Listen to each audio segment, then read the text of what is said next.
तो हम लोगों ने इनलाइन क्वेरी से क्वेश्चन किया कि अब हम उसी क्वेश्चन को दोबारा कर रहे हैं स्टोर प्रोसीजर के साथ। अब हमारा टारगेट है आज करेंगे, मैक्सिमम कल तक ये कंप्लीट होगा और फिर कल से साथ में शुरू हो जाएगा आपका एमबीसी टॉपिक। जब हम पढ़ेंगे उसमें सिर्फ अकेला डाटाबेस नहीं होगा, उसमें HTML, बूटस्ट्रैप, जावास्क्रिप्ट, CSS, ये सारा कुछ हमें साथ साथ सीखना है और साथ साथ उसे इम्प्लीमेंट करना है। तो यहाँ पे कौन सी वाली चीज ये है ना, कोड समझ के लिखना, बार बार प्रैक्टिस करनी और कोशिश करना कि प्रैक्टिस कॉन्टिन्यूसली चली। वन को में बैठो, वन को में ही 5 घंटे 4 बैठो, फिर चाहे ब्रेक लो 6 घंटे बैठो, क्योंकि बच्चे ये प्रोग्रामिंग है, ये कोड का रट्टा नहीं है। मेरा कोड लिखा हुआ समझ भी आ जाएगा, कर भी लोगे, लेकिन तब तो आपको खुद भी लिखना। अब यहाँ पे ये सारा क्लोज किया, एक बार ये देखोगे तो हम लोगों ने क्या किया था, स्टोर पे कोई पूछे नहीं स्टोर पे क्या होते हैं, क्यों बनाते हैं, क्या उसके फायदे हैं, बढ़िया तरीके से एक्सप्लेन कर सकते हो। जो लोग इनलाइन क्वेरी से काम करते हैं और स्टोर प्रोसीजर में क्या डिफरेंस है बता सकते हो आप लोग? Yes sir. अब उसके बाद इस एम्प्लॉय वाले पेज को स्टार्टअप पेज बना बनाओगे। स्टार्टअप, राइट क्लिक करो, सेट एज स्टार्ट पेज। एक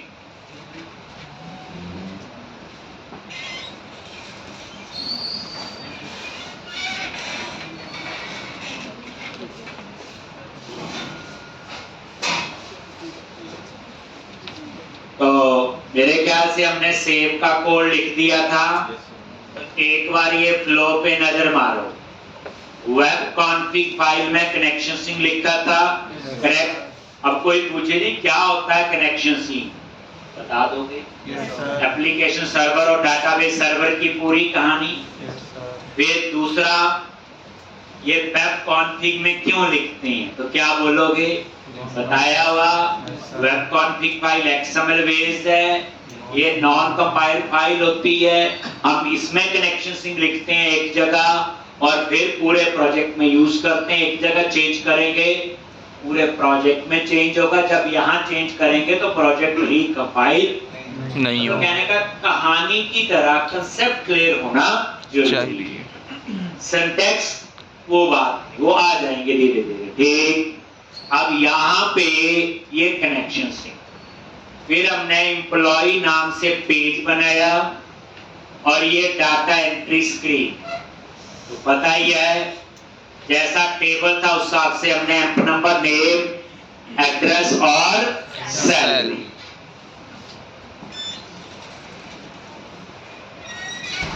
ठीक, और यहां पे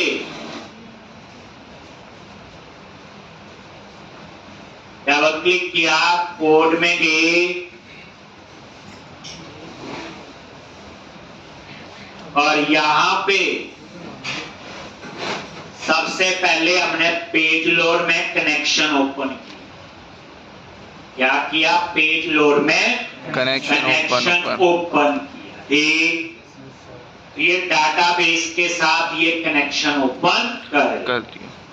अब ये सेम चीज हम पहले लिख चुके हैं जो इनलाइन क्वेरी में आपको बताया था। कौन सी क्लास है? एसक्यूएल कनेक्शन क्लास मेन है जो माइक्रोसॉफ्ट सीक्वल सर्वर के साथ कनेक्शन बनाने के। अब ये कहानी आपको पूरी पता है। फिर हमने क्या किया? सेव पे क्लिक किया, हम ये कोड लिख रहे। अब ये कोड पहले से और क्लीन होगा। दूसरी बार अगर हम कोड लिख रहे हैं सेम ही लिखेंगे तो फायदा क्या हुआ? ये तो रट्टा ही है। अब SQL command class data manipulation के लिए यूज करते हैं मैंने इस क्लास के कंस्ट्रक्टर में क्या पास कर दिया? सिक्योर प्रोसीजर, स्टोर्ड प्रोसीजर का नेम और पास कर दिया कनेक्शन। कनेक्शन। ठीक, अब ये एसक्यूएल कमांड पे F12 प्रेस करो। ये क्या है? सील्ड क्लास है। और इस क्लास के कंस्ट्रक्टर में दो पैरामीटर है। कमांड टेक्स्ट में क्या है? क्वेरी लिख सकते हो, स्टोर्ड प्रोसीजर का नाम दे सकते हो, और ये एसक्यूएल कनेक्शन हम यहाँ कनेक्शन देखते हैं। तभी मैंने थोड़ा नया उससे बता दिया था, नहीं तो इसके लिए हमें 2 लाइंस और लिखनी पड़ती। वही है जो इनलाइन क्वेरी से कर रही थी, बस वहां कमांड टेक्स्ट अलग लिखा था और कनेक्शन अलग। अब मैंने इसको किसमें पास कर दिया? कंस्ट्रक्टर में। ठीक,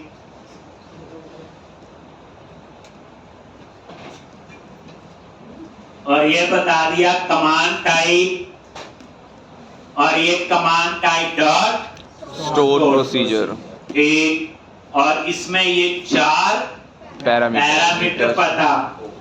एग्जीक्यूट नॉन क्वेरी पता स्टोर्ड प्रोसीजर को एग्जीक्यूट करेगा, और cmd dot dispose SQL command class ने जो मेमोरी यूज की वो फ्री कर देगा, और उसके बाद चारों टेक्स्ट बॉक्स एम्प्टी और टेक्स्ट बॉक्स 1 पे कर्सर सेट हो जाएगा।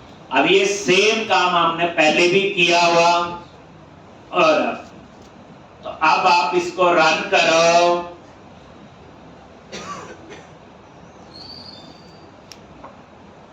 तो सेव का कोड तो आपका चलना चाहिए। एम्प नंबर, नेम, एड्रेस और सेल हो रहा है सेव। पहले भी हो रहा था, पहले इनलाइन क्वेरी से था, अब स्टोर प्रोसीजर। स्टोर प्रोसीजर के क्या फायदे हैं? परफॉर्मेंस बेटर होगी, सिक्योर होंगे। बताया हुआ स्टोर प्रोसीजर क्या होते हैं? कंपाइल्ड ऑब्जेक्ट हैं, डेटाबेस में स्टोर होते, डेटाबेस में ही एग्जीक्यूट होते, जिससे नेटवर्क का जो ट्रैफिक है वो रिड्यूस होता है, वो कम हो। और जो store procedure first time execute होता है वो सीक्वल के एग्जीक्यूशन प्लान में आ जाता है, और नेक्स्ट टाइम उसी एग्जीक्यूशन प्लान से वो एक्सेस होता है। इसलिए उसकी परफॉर्मेंस और बेटर होती है फर्स्ट टाइम के कंपैरिजन में। ठीक है जी, सब बताया हुआ। अब मैं चाहता हूं डिस्प्ले पे जैसे क्लिक करें, एक कंट्रोल लगाएंगे यहां लिस्ट बॉक्स, और उसमें एम्प्लॉय नेम डिस्प्ले होने चाहिए। तो क्या करते हो उसके लिए? यहां पे आ गए और टूल बॉक्स में जाओ, स्टैंडर्ड कैटेगरी में कंट्रोल है लिस्ट बॉक्स।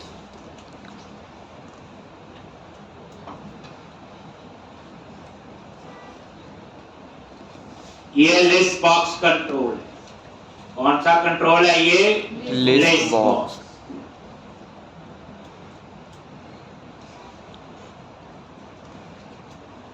ठीक, डिस्प्ले बटन पे क्लिक करो, लिस्ट बॉक्स में एम्प्लॉय नेम डिस्प्ले होने चाहिए।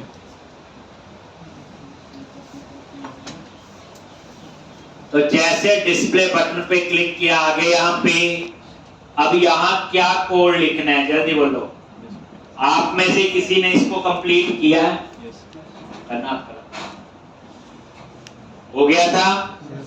ठीक, देखो ट्राई करो, हो जाएगा।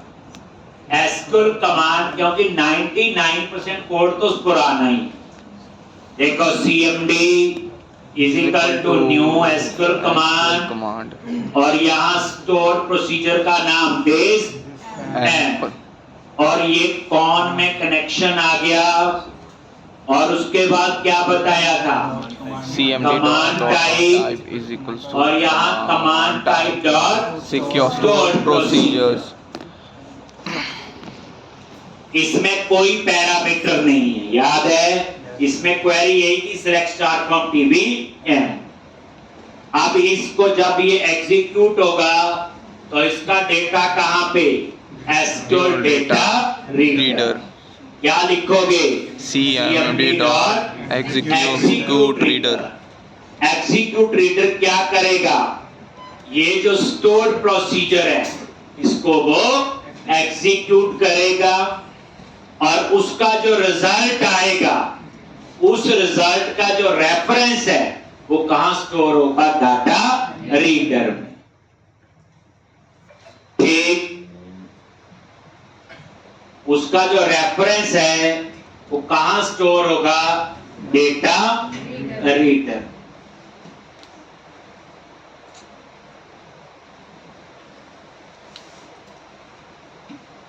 एक डाटा रीडर में डाटा नहीं आएगा, रेफरेंस बताया हुआ।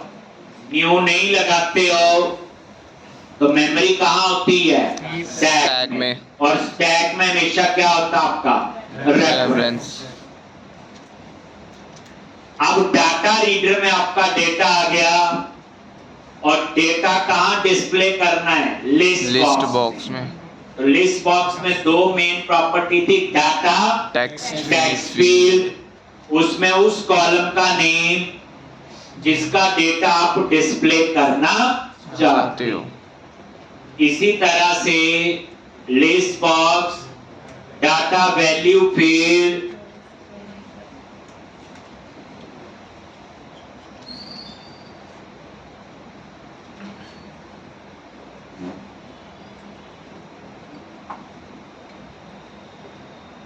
Data value field,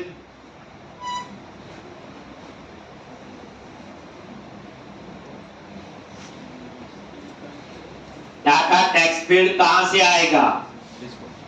employ name. इसमें एम्प्लॉय नेम हमें स्क्रीन पे नजर आएगा।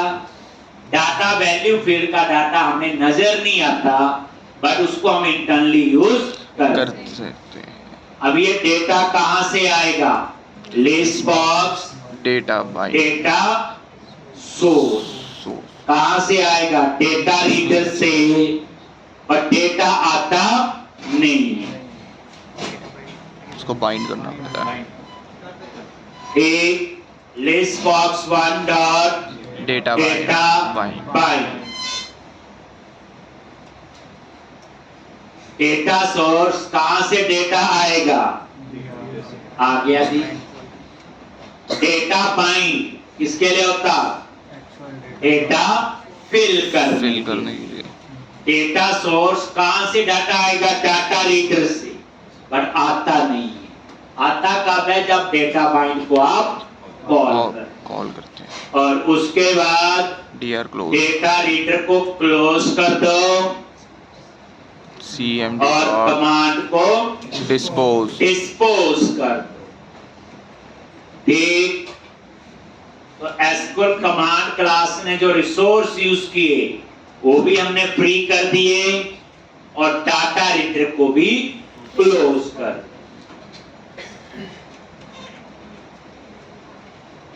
ठीक, समझा गया? Yes sir. अगर मैं काम करूं, यहां लिखूं dr.read, क्या फर्क पड़ेगा? पड़ेगा कि नहीं?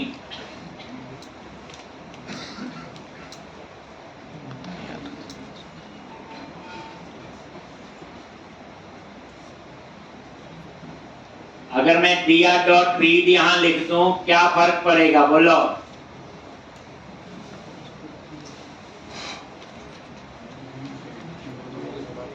क्यों कहता हूं प्रैक्टिस 3 बार करो, 4 बार करो, तभी चीजें माइंड में आएंगी ना।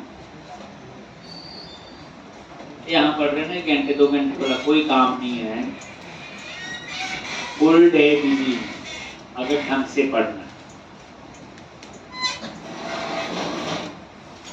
तो याद रखना, इस केस में क्या करेगा? पहला रिकॉर्ड नहीं दिखाएगा, बाकी सारे दिखाएगा। dr.read क्या करता है? बोलो। एक रो को रीड करेगा और डाटा रीडर फॉरवर्ड ओनली है, लिखवाया हुआ। Yes sir. अब ये लाइन क्या करेगी, फर्स्ट रो को रीड कर लेगी, तो उसके बाद यहां पे फर्स्ट रो को छोड़ के आगे का डाटा ही बाइंड करेगा। यानी टोटल 10 रिकॉर्ड है, 9 बाइंड करेगा, फर्स्ट वाला बाइंड नहीं करेगा। अब इसमें अगर 2 बार दिया डॉट रीड लिख दो तो 2 रिकॉर्ड ये स्किप कर देगा। एक,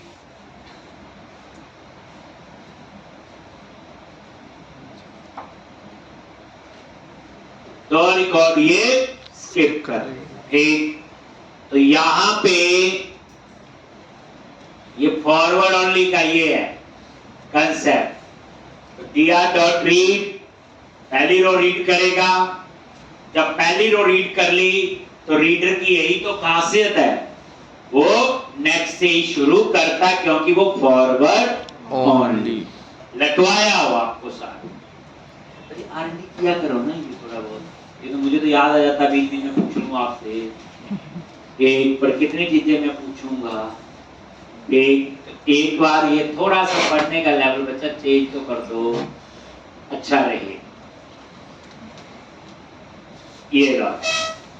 अब यहां पे लिस्ट बॉक्स में डाटा नहीं आया, कब आएगा, जब मैं डिस्प्ले बटन पे क्लिक करूं। आ गया जी। लेकिन मैं चाहता हूं अगर डाटा है तो अपने आप ही लिस्ट बॉक्स में आ जाए, मैं डिस्प्ले पे क्लिक क्यों करूं? तो क्या करोगे, सोचो। हम क्या करेंगे, ये जो डिस्प्ले वाला कोड है इसको हम पेज लोड इवेंट पे कॉल कर लेंगे। हमें पता है जब अब रन करते हैं तो page load event automatically fire होता है। ठीक, तो अब आप क्या करो, ये तो ठीक है, ये तो पिछले में भी चल रहा था। अब ये कोड आपको दोबारा से चाहिए, सेलेक्ट किया डिस्प्ले वाले कोड को पूरे को, click on edit menu and click on refactor और एक्सट्रैक्ट मेथड और इसका नेम दे दिया डिस्प्रेक। क्या नेम दे दिया, डिस्प्रेक।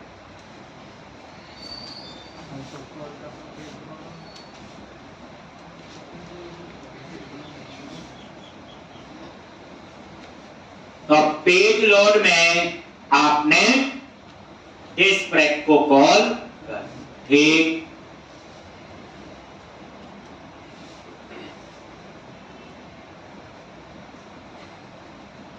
अब ये जो डिस्प्रेक है बन गया और इसे पेज लोड इवेंट पे कॉल कर, ये आता सारा आनी चाहिए माइंड। ये मैं इसलिए मैं पिछले में भी करवा सकता था, ठीक है लिस्ट बॉक्स खाली है, अब डिस्प्ले पे क्लिक करना पड़ रहा है, लेकिन रिक्वायरमेंट यह है कि अगर है डाटा तो अपने आप आ जाए, मैं एक क्लिक क्यों करूं एक्स्ट्रा। तो पेज लोड इवेंट पे गए और कनेक्शन ओपन के बाद, याद रखना पहले नहीं, और यहां पे मैंने लिखा page dot is postback false, और किसको कॉल करना है, डिस्प्रेक।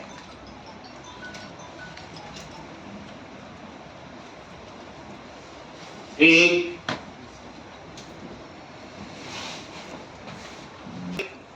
समझ आ गया, पूछो कुछ, इतने में इज पोस्टबैक ना लगाऊं तो क्या प्रॉब्लम आई, प्रोग्राम रन नहीं होगा। अब बोलोगे इज पोस्टबैक फॉल्स का मतलब ये है कि पहली बार जब पेज सर्वर से आएगा तभी डिस्प्रेक कॉल होगा, दोबारा जब सर्वर से आएगा तो डिस्प्रेक कॉल नहीं होगा। मैंने ये नहीं पूछा, मैंने पूछा अगर ना लिखें तो क्या प्रॉब्लम आए, या पहले दिन समझने के रिवर्स इंजीनियरिंग बोलते हैं बच्चे। एक जो सीधा है वो तो आ ही है, अगर आप इस पोस्टबैक ना लगाओ तो क्या प्रॉब्लम? जैसे प्राइमरी की क्या होती सबको पता है, पर प्राइमरी की ना बनाए तो क्या प्रॉब्लम? थोड़ा सा रिवर्स वाली साइड से करो। अगर सही सीखना है, रट्टा मारना है, कहानी याद रखनी वो अलग चीज है। इज पोस्टबैक फॉल्स, मीनिंग हमें पता है। इसका मतलब यह है कि पहली बार जब पेज सर्वर से आएगा उस वक्त में इज पोस्टबैक फॉल्स होता है, इफ के अंदर जाएगा और डिस्प्रेक को कॉल कर देगा। नेक्स्ट टाइम जब पेज सर्वर से आएगा तो इस पोस्टबैक क्या हो चुका होता? ट्रू। दोबारा से डिस्प्रेक कॉल नहीं। लेकिन अगर इस पोस्टबैक ना लगाएं, सीधा डिस्प्रेक लिख दे, डाटा आ गया देखो, सीधा डिस्प्रेक लिख दे तो क्या प्रॉब्लम हो?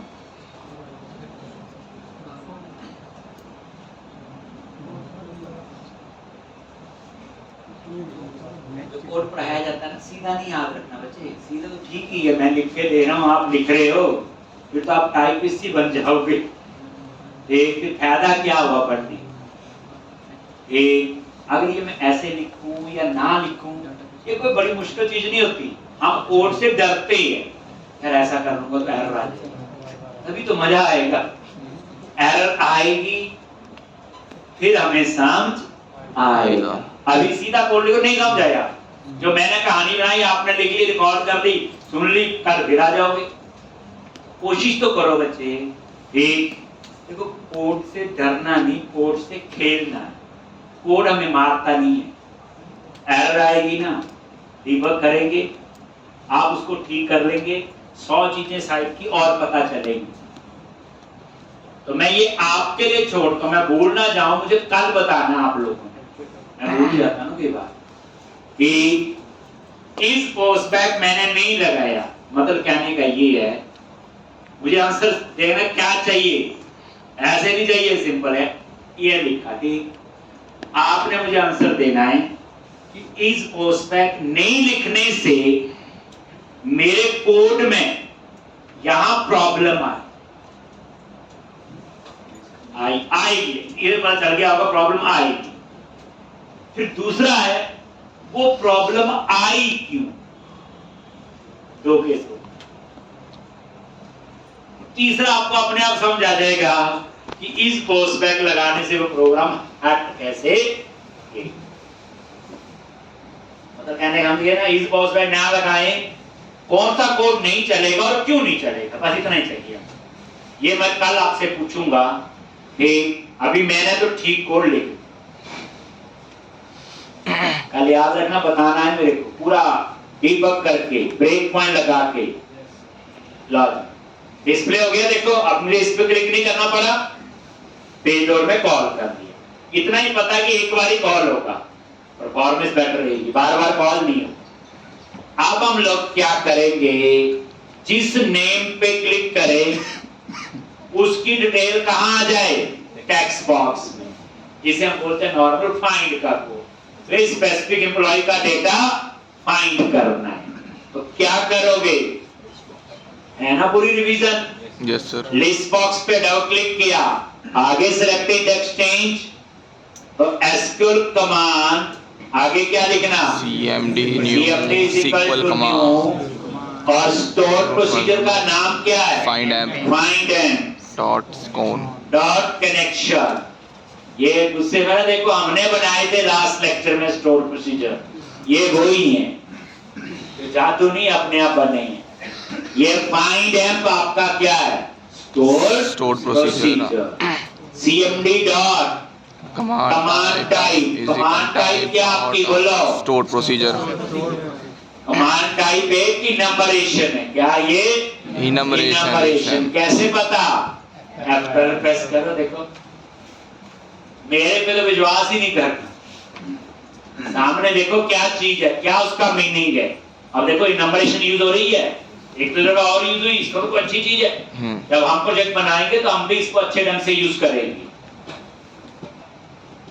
लो जी, और इसमें एक पैरामीटर है, parameter dot add with value. कौन सा पैरामीटर है? Amp number. और कहां से आएगा? List list box box dot dot data value field से आएगा। एक एक लाइन को समझना है। लिस्ट बॉक्स पे क्लिक किया, हमने तो नेम पे क्लिक किया, हमें नेम नहीं चाहिए, हमें उसका एप नंबर चाहिए। अब ये जो एप नंबर है ये डाटा वैल्यू फील्ड में था। डाटा वैल्यू फील्ड का लिस्ट बॉक्स से डाटा कैसे उठाते होंगे? Selected value. बच्चे जब गूगल से पूछते हैं ना सारे मिलते हैं, हमें नहीं सिंटैक्स पता होते। 5-7 लैंग्वेज तो मैं सिखाऊंगा आपको, कहां से याद कर पाओगे? भूल जाएंगे।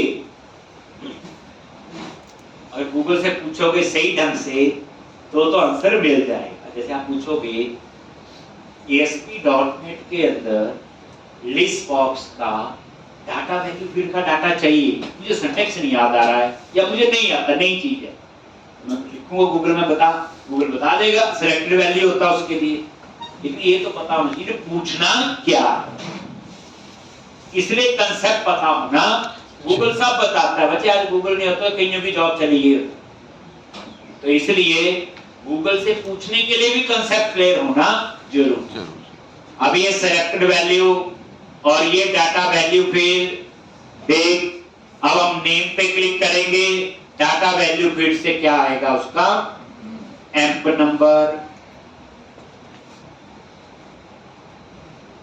और फाइंड एम्प में एक क्वेरी लिखी होती select star from TBM where emp number is equal to @ENO। ना याद आए तो सर्फ एक्सप्लोरर में जाके स्टोर पोजीशन ओपन करके देखो, प्रैक्टिस शुरू करो, टाइम ही लगेगा ज्यादा है, देख लो ओपन करके, कॉन्फिडेंस हो जाता हम ठीक अप्रोच में चले हैं, हमने लिखा सारा कोड। अगर कोई गलती है तो हम ही गलत कोड लिख रहे हैं, कंपाइलर की कोई गलती नहीं है। उसके बाद क्या करोगे?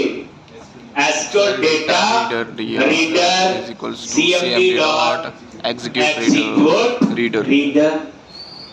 अब डाटा रीडर में क्या करेगा? इस स्टोर प्रोसीजर को एग्जीक्यूट करेगा और इसका जो रिजल्ट आएगा उसका रेफरेंस जो है वो डाटा रीडर में आ जाएगा। न्यू नहीं लगाते तो मेमोरी कहाँ है लोकेट होती? स्टैक में। स्टैक में क्या आएगा? रेफरेंस। पूरा ना पता चल रहा है? ये तो आप लिखेंगे, कोई कोड ऐसा नहीं होगा कि एक बार करवा दिया और दोबारा यूज नहीं। अगर आज कोई नया कोड है, प्रॉब्लम आई तो कल भी यूज होगा, परसों भी यूज होगा। जो यूज ही नहीं होगा उसको पढ़ने का क्या फायदा? ये तो टाइम वेस्ट है, इसलिए तो छोड़ दो। कई बार तो आपको पता भी नहीं होगा और आपको ना समझ आ गया होगा, लिखने बैठोगे तो आता ही है, लेकिन जब सोचने बैठोगे मैं तो भूल गया सारा कोड। जब 1000 लाइन का कोड एक बैठ के लिखना है, किसको याद रहेगा? किसी को नहीं याद रहेगा। लेकिन जब लिखने बैठोगे पूरा फ्लो तो आपको आराम से आ जाएगा। यही तो है प्रैक्टिस।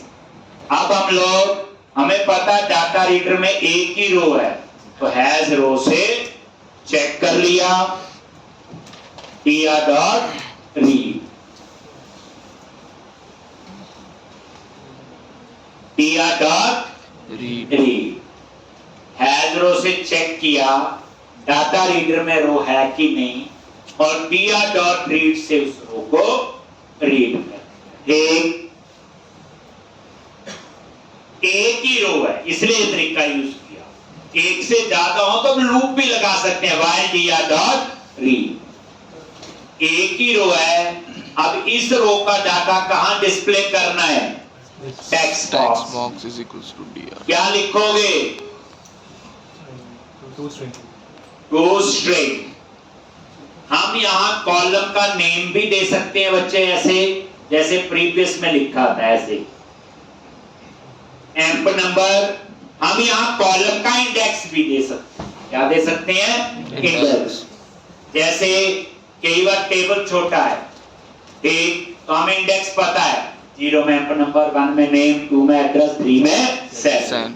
तो टेबल का अगर छोटा टेबल हो तो हमें कॉलम के इंडेक्स पता होते हैं, जैसे ये है 0 में एम्प नंबर, 1 में नेम, 2 में एड्रेस, 3 में सेल।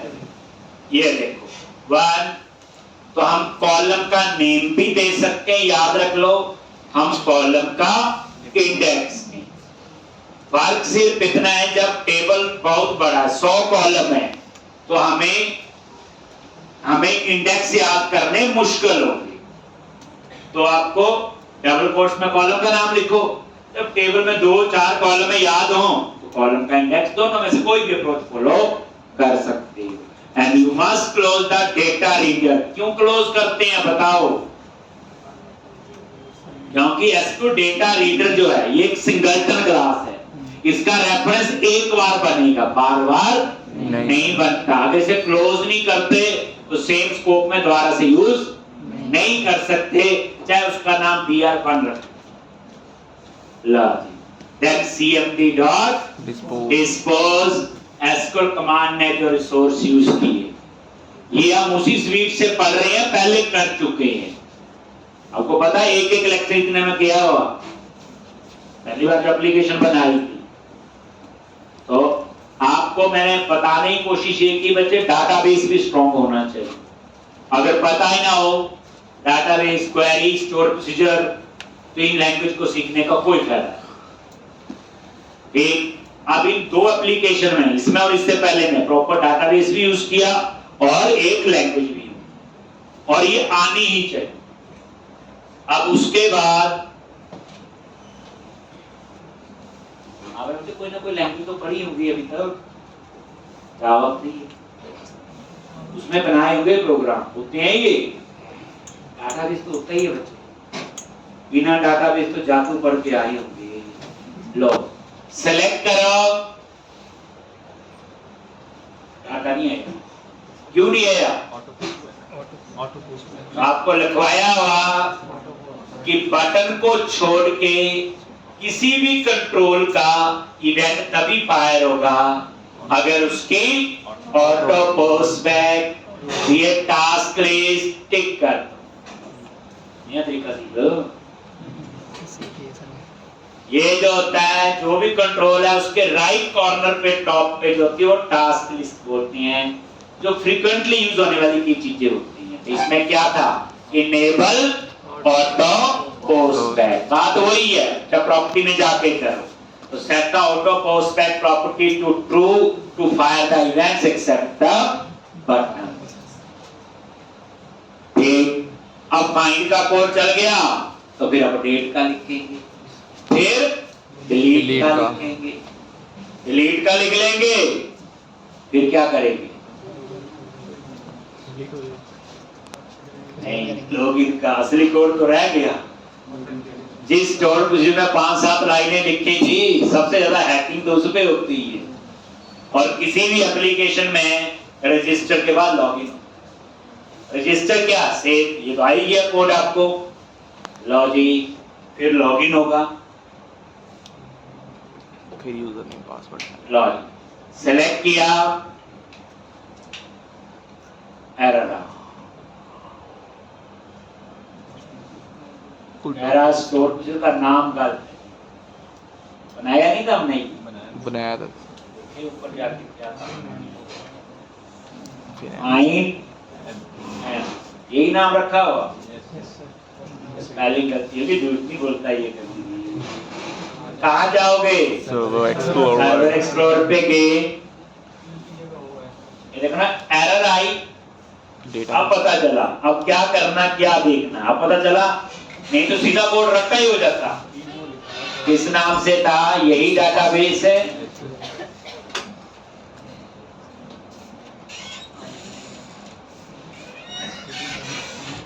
अच्छी स्कीम से 4 बार किया करो, इस एप्लीकेशन को करोगे। MVC और इंटरेस्टिंग है, बड़ा कुछ उसमें यूज होगा चीजें। ये मैंने ASP.NET के बेसिक सिखाने थे।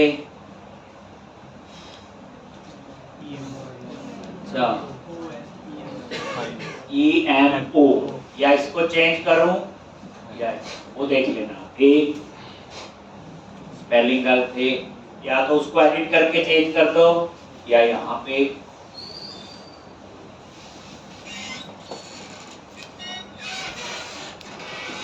सेलेक्ट किया, आगे डिटेल, तो यहाँ पे जैसे ये विकास और ये कुमार, इसको नहीं करना कुछ भी,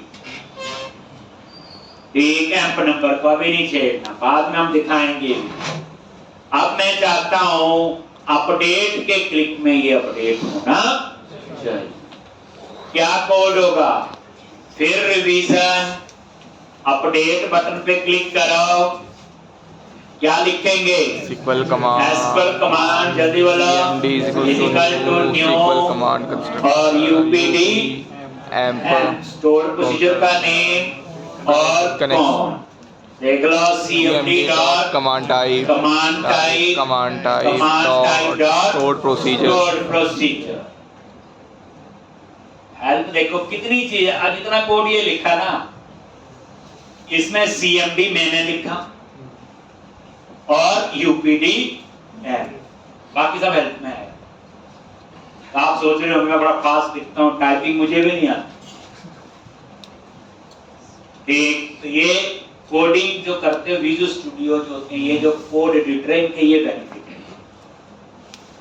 अब यहाँ पे कितने पैरामीटर? एक विद वैल्यू, सबसे पहले amp number, text one dot text, ठीक। कोई कॉपी पेस्ट नहीं करना। नेम, Xbox 2, एड्रेस, ये हम उसी स्पीड से, ये ना वो ना फास्ट, ये आता सारा लॉन्च। 4 पैरामीटर थे ना, याद आ, रुको, UPD ऐप स्टोर भी ओपन करो जाके, देखो हाँ यही 4 हैं, अच्छा यही यहां से पास करनी है। तो पहली बार जब कोड लिखते हैं वहां रुको, समझो, फिर आगे जाओ। देखो बच्चे, हम पूरा दिन बेले होते हैं, इसी काम के लिए तो हैं। हमारी जॉब तो सिर्फ पढ़ना ही है। घर वालों को बोलोगे ना पढ़ना है, कभी नहीं काम को बोलेंगे। आपको रोटी दे देंगे बिस्तर पे, टेबल पे, पढ़ना ही है बस।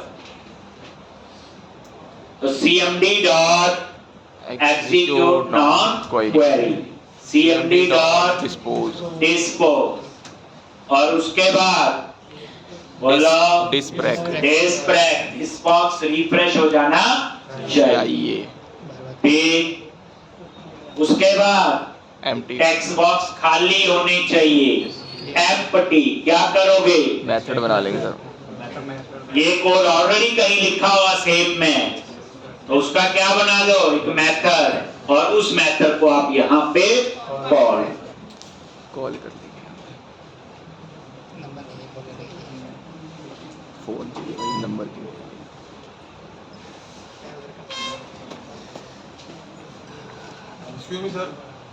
सर ये जो हमने @एम्प्लॉय नेम, एम्प्लॉय नंबर है, ये सर अपनी तरफ से भी लिख सकते हैं कि सर क्या यही क्वेरी लिखनी है सर? UPD ऐप जो स्टोर प्रोसीजर हैं, उसमें जो पैरामीटर के नाम दिए हों, ठीक। अगर आपने हो सकता वहां पैरामीटर का नाम ऐसे लिखा हुआ, तो आपको ऐसे लिखना पड़ेगा। ये कोई कीवर्ड नहीं है, यही होंगे। तभी मैंने अभी यही चीज तो बोली पहले कि कहां से आ रहे पैरामीटर, किसने बनाए। तो सर्वर एक्सप्लोरर में जाओ, स्टोर प्रोसीजर को ओपन करो UPD ऐप, फिर वहां जाके आप इसे बैक, ये देखो UPD ऐप, ये है, राइट क्लिक किया और ओपन, और ये देखोगे यहां पे आपके वो ये, अच्छा ये देख याद आ जाएगा। सर जो हमने कॉलम नेम दिए हैं सर वही देने हैं हमने। कॉलम के बच्चे parameter name, inline column name तो ये वाले बच्चे, ये लेफ्ट हैंड साइड पे कॉलम के नेम, ये राइट हैंड साइड पे जो @ वाले हैं, ये क्या आपके पैरामीटर। तो अब यहाँ पे ये था आपका किसका कोड? अपडेट तो हो जाएगा, बट टेक्स्ट बॉक्स एम्प्टी होने चाहिए। तो कहां से करोगे? या तो यहां लिख लो 5 लाइन द्वारा, लेकिन हमें तो याद आ गया, हमने सेव में कहीं लिखी। तो इन 5 लाइन को आप सेलेक्ट करो, कंट्रोल प्लस सर ये कॉलम नेम हमने मतलब अपडेट करने होते हैं पैरामीटर के साथ, हाँ, कॉलम की वैल्यू, कॉलम नहीं अपडेट होते, कॉलम की वैल्यू याद रखें। नहीं सर, फिर कॉलम नेम सर हम एसक्यूएल डेटाबेस में ही देंगे सर। हाँ, उस डेटाबेस में सेलेक्ट किया पांचों को, एडिट मेन्यू पे क्लिक किया, क्या करते हैं, refactor, stack method, clear. Clear rack.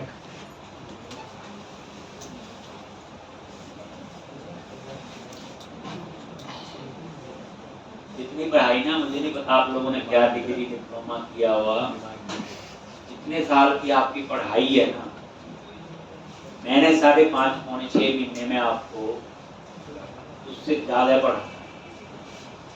अब कैलकुलेट कर लो, जिसने बीटेक में 4 साल लगाए होंगे, किसने बीसीए, एमसीए, जितना हम लोग ये कोर्स करेंगे, पढ़ेंगे, कि उस पढ़ाई से ज्यादा ही होगा। ये पता चल जाएगा आपको, एक थोड़ा थोड़ा पता लगने शुरू होगा, बाकी आगे। ये क्लियर है। अब ये जो क्लियर है, कैसे कॉल करो, जो मेरा अपडेट का कोड था, और यहां क्लियर है।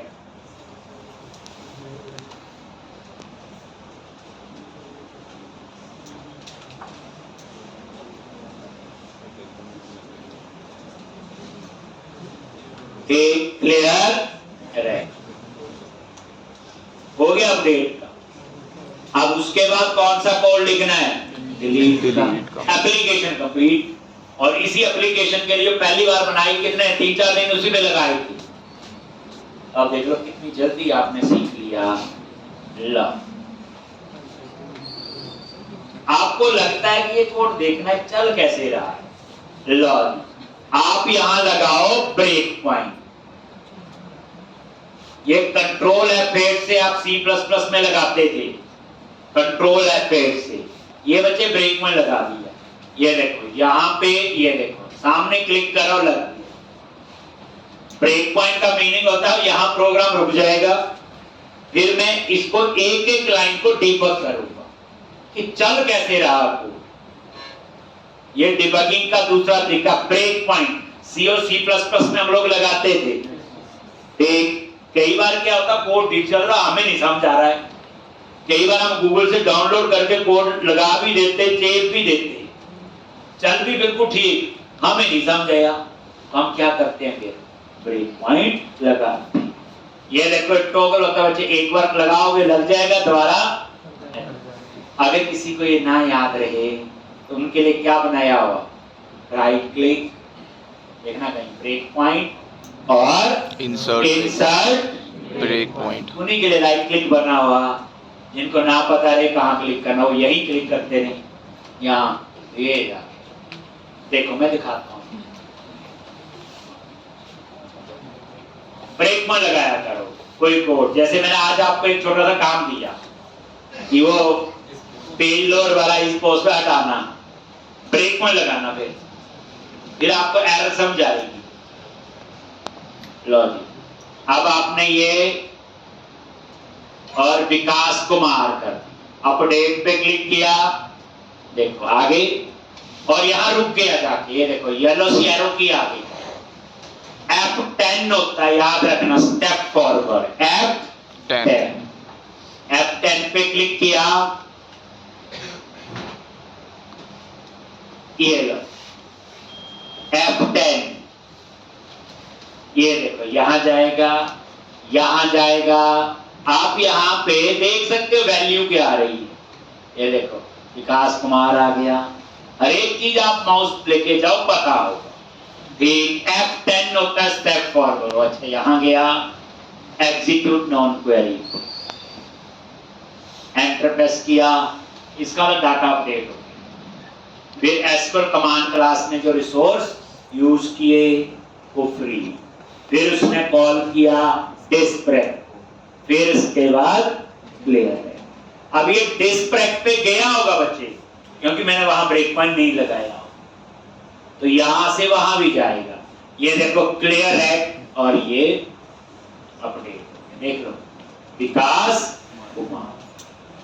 ठीक, ब्रेक पॉइंट एक बार फिर देखो, मैं एक काम करता हूं, ये बनाया था हमने बच्चे डिस्क ब्रेक, यहां भी ब्रेक पॉइंट लगा लो। एक फिर बनाया था हमने क्या, क्लियर रैक, यहां भी लगा लो। एक रन किया, लो जी डिस्क ब्रेक पे चला गया, या ना किस वजह से गया, पेज लोड। पेज लोड में लिखा हुआ, ये देखो F10, पेज लोड में डिस्क ब्रेक को कॉल किया ना, पेज लोड इवेंट फायर हुआ। ये देखो जो लिस्ट बॉक्स में डाटा फिल कर रहा है, ये देखो हो गया ना कॉल, ये F10, बस F10 प्रेस करते जाओ, अपने आप समझ जाए। ये देखो दमन कुमार, तो यहां पे आपने ऐसे इसे अपडेट कर, अब अपडेट पे क्लिक किया, कहां गया, ये देखो पेज लोड, ये देखो कनेक्शन ओपन, और ये देखो इसके अंदर नहीं गया क्योंकि इस पोस्ट बैक क्या हो चुका है, ट्रू। F10, और ये देखो ये अपडेट का कोड चलेगा जी, चल रहा था।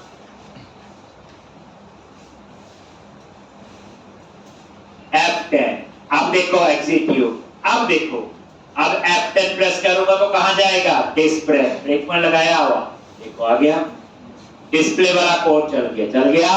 F10 स्टेप फॉरवर्ड, लो अब फिर वापस वही पहुंच गया, फिर कहां गया, क्लियर, अब चला जाएगा क्लियर। कोई रट्टा नहीं, कोई इसमें जादू नहीं होता, जो हम लिखते हैं वही होता है।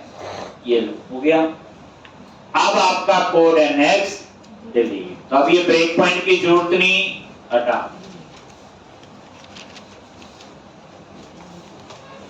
दोबारा क्लिक कर दो ऊपर, और ये ब्रेक पॉइंट हटा।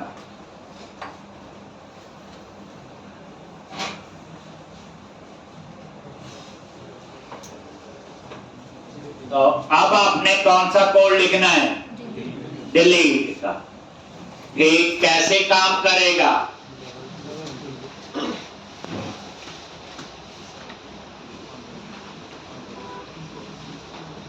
तो अब आप यहां पे क्लिक किया, ये गलत डेटा ऐड हो गया, और डिलीट के क्लिक में ये डिलीट होना चाहिए। लो सीधा डिलीट बटन पे क्लिक किया, कोड आपने सोच लिया होगा, सोच लिया जी, SQL command, SQL command cmd new SQL command, और यहाँ पे del amp स्टोर प्रोसीजर का नेम कौन, और कनेक्शन, आगे बोलो, cmd dot command type dot store procedure. कोई मुश्किल चीज है, नो सर, एक, और cmd डॉट पैरामीटर्स पैरामीटर होगा, कितने, ENO। ना याद आए, अपना स्टोर प्रोसीजर एक्सेस करो और वहां से पता चल जाए। उसके बाद क्या लिखते हैं, cmd execute non query cmd dot dispose cmd dot और यहाँ पे डिस्क ब्रेक और यहाँ पे क्लियर रैक। डिस्क ब्रेक और क्लियर। इसके भी सर ये डिस्प्ले रैक तो सर ये लिस्ट बॉक्स का ही फंक्शन है ना सर ये, और ये क्लियर रैक किसका है सर, ये एक्सेस खाली करने के लिए, तो सर ये उसका ही लिस्ट बॉक्स का ही है सर, ये टेक्स्ट बॉक्स ये हमने खुद बनाया बच्चे, अच्छा ये नहीं बनाया है, देखो ये ठीक है सर।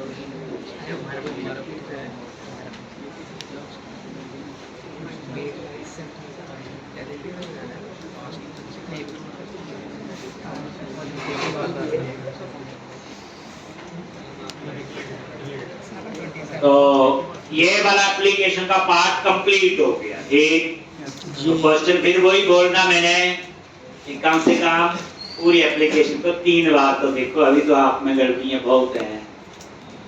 कल मुझे बताना जो मैंने दिया है, चेक हो जाएगा कि कितना लॉजिकली चीजों को हम अंडरस्टैंड कर। एक अब ये था आपका डिलीट का कोड।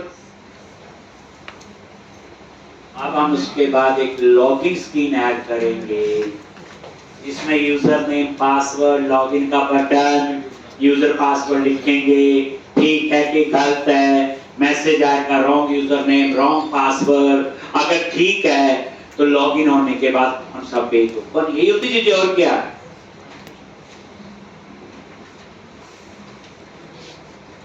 ये देख लो, सेलेक्ट किया और ठीक। तो अभी तक आपको जो पूरा फ्लो बताया बच्चे, इनलाइन क्वेरी से भी काम करना आ गया और स्टोर प्रोसीजर। क्या डिफरेंस होते पूरी कहानी आपको पता है। अब एक काम करो, इसी एप्लीकेशन में एक और पेज ऐड करो, हो सकते हैं। Logic project add new item web form, और इसका नाम रख दो लॉगिन।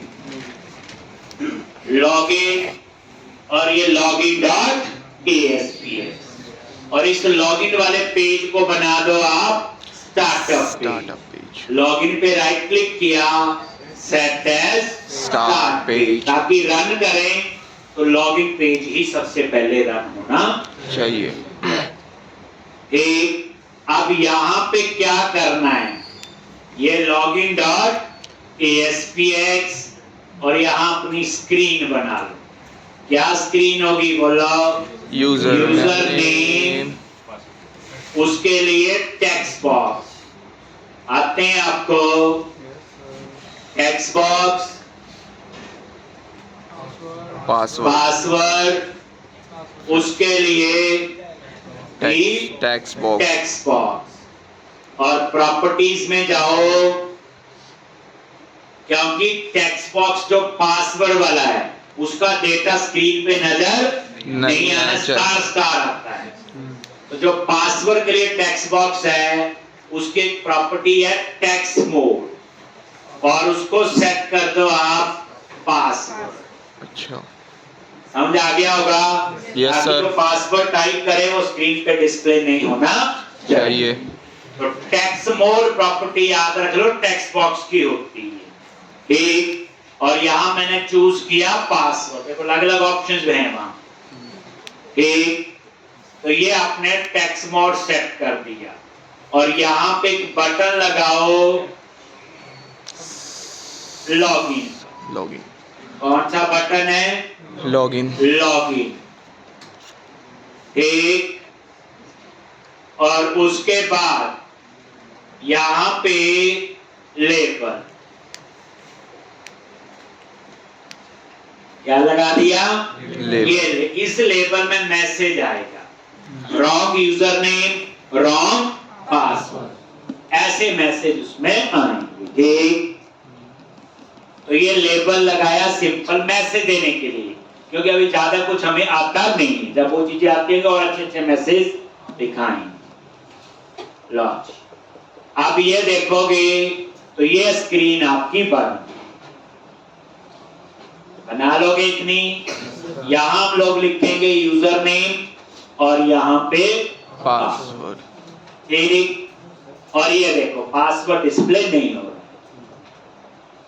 तो अब आप लॉगिन पे क्लिक करोगे तो यहां पे आपने क्या करना है, पहले तो डाटाबेस का कनेक्शन चाहिए नहीं चाहिए? Yes sir. पेज लोड में कनेक्शन ओपन करेंगे, फिर लॉगिन करने के लिए लॉगिन वाला जो स्टोर प्रोसीजर है उसे कॉल करेंगे। उसमें दो पैरामीटर है, यूजर नेम और पासवर्ड। फिर वो स्टोर प्रोसीजर वैल्यू रिटर्न कर रहा है, उस वैल्यू को एक्सेस करने के लिए भी हमें कुछ तामझाम करना पड़ेगा, क्योंकि अभी जो पिछले क्वेश्चन थे उसमें ऐसी डिमांड नहीं।